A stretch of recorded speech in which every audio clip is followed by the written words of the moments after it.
உங்களுக்கு தெரியுமா? ஸோ நம்மளோட ரெட் பிளட் செல் நார்மலா ரவுண்ட் ஷேப்ல இருக்கணும். சில ஜெனடிக் சேஞ்ச்னால சில பேருக்கு ரவுண்ட் ஷேப்ல இருக்க வேண்டிய ரெட் செல்ஸ் சிக்கிள் ஷேப்ல மாறிடும். ஸோ இதுக்கு பேரு சிக்கிள் செல் அனீமியா அப்படின்னு சொல்லுவாங்க. வணக்கம். இன்னைக்கு நம்ம பார்க்க போறது சிக்கிள் செல் அனீமியா பத்தி. இது ஒரு ஜெனடிக் டிஸார்டர். அதாவது பேரண்ட்ஸ் கிட்ட இருந்து சில ஜீன்ஸ் மூலமா இந்த டிசீஸ் வந்து சில்ட்ரனுக்கு அஃபெக்ட். என்னென்ன சிம்டம்ஸ் அப்படின்னு பார்த்தோம் அப்படின்னா, ரிப்பீட்டட் பாடி பெயின் இருக்கும், எக்ஸ்ட்ரீம் டயர்ட்னஸ், மூச்சோட ரொம்ப சிரமப்படுவாங்க.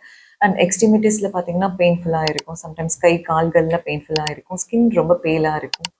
ஸோ இந்த டிசீஸை எப்படி கண்டுபிடிக்கலாம் அப்படின்னு பார்த்தீங்கன்னா, ஒரு சிம்பிளான பிளட் டெஸ்ட் ஃபர்ஸ்ட் பண்ணலாம். அதில் எதுவும் சஸ்பீஷியஸாக இருந்தது, சிக்கல் செல் மாதிரி இருந்தது அப்படின்னா, ஹெச்பி எலக்ட்ரோஃபோரேசிஸ் அண்ட் ஜெனடிக் டெஸ்டிங் மூலமாக இதை கன்ஃபார்ம் பண்ணிவிட்டு, ஸோ இதுக்கான ட்ரீட்மெண்ட்டை இம்மீடியட்டாக நம்ம சீக் பண்ணலாம்.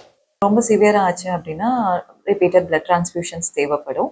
ஸோ அந்த மாதிரி நம்ம early diagnosis and treatment initiate பண்ணிட்டோம் அப்படின்னா, ஸோ காம்ப்ளிகேஷன்ஸை நம்ம வந்து ப்ரிவென்ட் பண்ணுறதுக்கு ஹெல்ப்ஃபுல்லாக இருக்கும். தேங்க்யூ.